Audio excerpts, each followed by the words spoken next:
ಇದರಲ್ಲಿ 9 ಭಾಗ ಇರುತ್ತೆ. ಒಂದೇ ಒಂದು ಲಾಕ್ ಯೂನಿಟ್ಸ್ ಇರುತ್ತೆ. ಲಾಕ್ ಯೂನಿಟ್ಸಲ್ಲಿ ಯಾವ ರೀತಿ ಲಾಕ್ನ ಓಪನ್ ಮಾಡೋದು ಅಂತ ತೋರಿಸ್ತಾ ಇದ್ದೀನಿ. ಈ ರೀತಿ ಮಧ್ಯದ ಭಾಗನ ಹಿಂಗೆ ರೀತಿ ಪುಷ್ ಮಾಡಿದಾಗ ಲಾಕ್ ಯೂನಿಟ್ಸು ಓಪನ್ ಆಗ್ತಾ ಇದೆ. ಒಂದು ಲಾಕ್ ಯೂನಿಟ್ಸ್ ಓಪನ್ ಮಾಡಿದ್ರೆ ಸಾಕು 9 ಭಾಗನೂ ಆಟೋಮೆಟಿಕ್ಕಾಗಲಿ ಎಲ್ಲ ಆಚೆ ಬರುತ್ತೆ. ಇದನ್ನು ಯಾವ ರೀತಿ ಜೋಡಿಸ್ಕೊಳ್ಬೇಕು ಅಂದರೆ ಇದರಲ್ಲಿ 9 ಯೂನಿಟ್ಸ್ ಇದೆ ಅಂತ ಹೇಳಿದ್ದೀನಿ.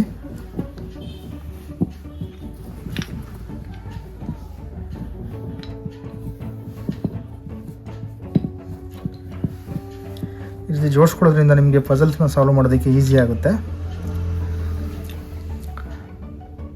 ಇದನ್ನ ಫಸ್ಟು ಈಗ ನೆಕ್ಸ್ಟು ಅಸೆಂಬ್ಲಿ ಮಾಡೋದು ಯಾವ ರೀತಿ ಏನಪ್ಪ ಅಂದರೆ ಇದನ್ನು ಫಸ್ಟ್ ಸ್ಟೆಪ್ ಇದನ್ನು ಲಾಂಗ್ ಯೂನಿಟ್ಸ್ನ ತೊಗೊಳ್ತಾ ಇದ್ದೀನಿ. ಲಾಂಗ್ ಯೂನಿಟ್ಸ್ ತೊಗೊಂಡು ಇದರಲ್ಲಿ ಒಂದು ಯೂನಿಟ್ಸ್ ಅಂತ ಹೇಳ್ಬೋದು. ಇದನ್ನು ಯೂನಿಟ್ಸ್ ತೊಗೊಂಡು ಈ ರೀತಿ ಹಾಕ್ತಾಯಿದ್ದೀನಿ. ನೆಕ್ಸ್ಟ್ ಲಾಂಗ್ ಯೂನಿಟ್ಸ್ ಇದನ್ನು ನೆಕ್ಸ್ಟ್ ಸ್ಟೆಪ್ಪು ಲಾಂಗ್ ಯೂನಿಟ್ಸ್ ತೊಗೊಂಡು ಇಲ್ಲಿ ಕರೆಕ್ಟಾಗಿ ಕೂರಿಸ್ತಾಯಿದ್ದೀನಿ. ನೆಕ್ಸ್ಟ್ ಸ್ಟೆಪ್ಪು ಇದು ಬಿಗ್ ಸಿ ಅಂತ ಹೇಳ್ಬೋದು, ಪಿ ಅಂತ ಹೇಳ್ಬೋದು. ಕುತ್ಕೊಂಡು ಈ ರೀತಿ ಹಾಕ್ತಾಯಿದ್ದೀನಿ. First step second step, next third step long units ಮೇಡವು ಕೂರುತ್ತೆ. ಅದಾದ ನಂತರ ನೆಕ್ಸ್ಟ್ ಇದರಲ್ಲಿ 5 ಯೂನಿಟ್ಸಲ್ಲಿ ಯೂನಿಟ್ಸ್ನ ತೊಗೋಬೇಕು. ತೊಗೊಂಡು ಇದ್ರಲ್ಲಿ ಹೋಗಿ ವರ್ಟಿಕಲಾಗಿ ಕೂರಿಸ್ಬೇಕು. ಇದನ್ನ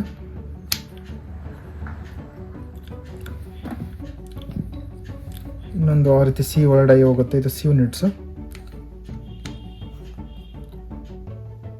ಇದು ಮಾಡಿ ಮೇಡಮ್, ಇದು ಸೆಲ್ಟಿಕ್ ಪಜಲ್ ಅಂತ ಆಲ್ರೆಡಿ ಆ ಡಿಸ್ಮೆಂಟ್ಲ್ ಯಾವ ರೀತಿ ಮಾಡೋದು ಅಂತ ತೋರಿಸಿದ್ದೀನಿ. ಇವಾಗ ಅದನ್ನು ಅಸೆಂಬ್ಲಿ ಮಾಡೋದು ಯಾವ ರೀತಿ ಅಂತ ತೋರಿಸ್ತಾ ಇದ್ದೀನಿ. ಫಸ್ಟು ಲಾಂಗ್ ಯೂನಿಟ್ಸ್ನ ತೊಗೊಳ್ತಾ ಇದ್ದೀನಿ. ಒಂದು ಪಿ ಯೂನಿಟ್ಸ್ನ ತೊಗೊಂಡು ಇಲ್ಲಿ ಎಕ್ಸಾಕ್ಟಾಗಿ ಇಲ್ಲಿ ಕೂರಿಸ್ತಾ ಇದ್ದೀನಿ. ಈ ರೀತಿ ಇಡಬೇಕು. ತಿರ್ಗಿ ನೆಕ್ಸ್ಟ್ ಒಂದು ಯೂನಿಟ್ಸ್ ಇರುತ್ತೆ. ಯೂನಿಟ್ಸ್ನ ಈ ರೀತಿ ಆಪೋಸಿಟ್ ಸೈಡ್ ಕೂರಿಸ್ತಾ ಇದ್ದೀನಿ ಯೂನಿಟ್ಸು. ತಿರ್ಗಿ ನೆಕ್ಸ್ಟ್ ಲಾಂಗ್ ಯೂನಿಟ್ಸ್ ಇರುತ್ತೆ. ಲಾಂಗ್ ಯೂನಿಟ್ಸ್ನ ಮೇಲೆ ಹಾಕ್ತಾಯಿದ್ದೀನಿ. ನಮಗೆ ಲೆಫ್ಟ್ ಸೈಡ್ ಹ್ಯಾಂಡ್ಸ್ಗೆ ಸಪೋರ್ಟ್ ಮಾಡ್ತಾಯಿದೆ ಹ್ಯಾಂಡ್ಸು. ಮತ್ತು ಇನ್ನೊಂದು ಏನಪ್ಪ ಅಂದರೆ ಇದರಲ್ಲಿ ನಾನ್ ಎಂಟಿಕಲ್ ಪೀಸಸ್ ಅಂತ ಇರುತ್ತೆ. ಅದನ್ನ ವರ್ಟಿಕಲಾಗಿ ಇಲ್ಲಿ ಸೇರಿಸ್ತಾ ಇದ್ದೀನಿ.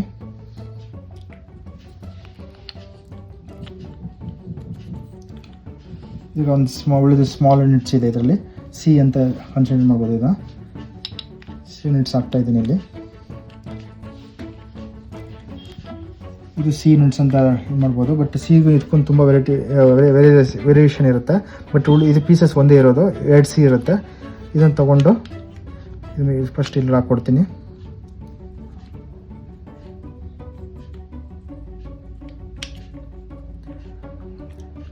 ಇನ್ನು ಉಳಿದಿದ್ದು ಒಂದು ಸಿ, ಒಂದು ಬಿಗ್ ಎಲ್ ಅಂತ ಹೇಳ್ಬೋದು. ಇದನ್ನ ಈ ರೀತಿ ಇಟ್ಕೊಂಡು ಹೊರಗಡೆ ಹಾಕ್ತಾಯಿದ್ದೀನಿ.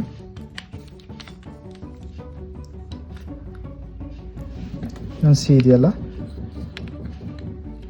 ಇದು ಹಾಕ್ಕೊಂಡು ಒಳಗಡೆ ಹೋಗುತ್ತೆ.